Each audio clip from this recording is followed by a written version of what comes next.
ಮದುವೆ ಛತ್ರಕ್ಕೂ ಕೂಡ ಮಳೆಯ ನೀರು ನುಗ್ಗಿದೆ. ಅದಕ್ಕೇನು ಗೊತ್ತಾ, ಮದುವೆ ಛತ್ರ ಅಲ್ಲಿ ಡಿಸ್ಟರ್ಬ್ ಮಾಡಬಾರ್ದು ಅಂತ ಅದು ಎಲ್ಲೆಲ್ಲಿ ಸಿಗುತ್ತೋ ಅಲ್ಲಲ್ಲಿ ನುಗ್ಕೊಂಡು ಹೋಗಿದೆ. ಅದೇ ರೀತಿಯಾಗಿ ಶಿವಮೊಗ್ಗ ನಗರದ ಗುಡ್ಡೇಕಲ್ನಲ್ಲಿ ಘಟನೆ ಆಗಿರೋದು. ಕಳೆದ ರಾತ್ರಿ ಸುರಿದಂತಹ ಮಳೆ ಊಟದ ಹಾಲ್ಗೂ ಕೂಡ ನುಗ್ಬಿಟ್ಟಿದೆ. ಗುಡ್ಡೇಕಲ್ ದೇವಸ್ಥಾನಕ್ಕೆ ಸೇರಿದ ಸಮುದಾಯ ಭವನದಲ್ಲಿ ಈ ಘಟನೆ ಆಗಿರುವಂತಹದ್ದು.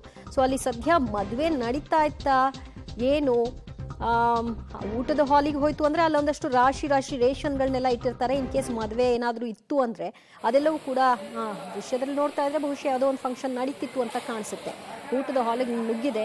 ಅಲ್ಲಿದ್ದಂತಹ ಅಡುಗೆ ಸಿಬ್ಬಂದಿಗಳೇ ನೀರನ್ನ ಕ್ಲೀನ್ ಮಾಡೋ ಕೆಲಸವನ್ನ ಮಾಡ್ತಾ ಇದ್ದಾರೆ. ಅಡಿಗೆ ಒಂದಷ್ಟು ಹಾಳಾಗಿರುವಂತಹ ಘಟನೆಯೂ ಕೂಡ ಆಗಿದೆ. ಇದು ಶಿವಮೊಗ್ಗ ನಗರದ ಗುಡ್ಡೇಕಲ್ಲ ಮದುವೆ ಮಂಟಪದಲ್ಲಿ ಕಂಡು ಬಂದಂತಹ ದೃಶ್ಯ.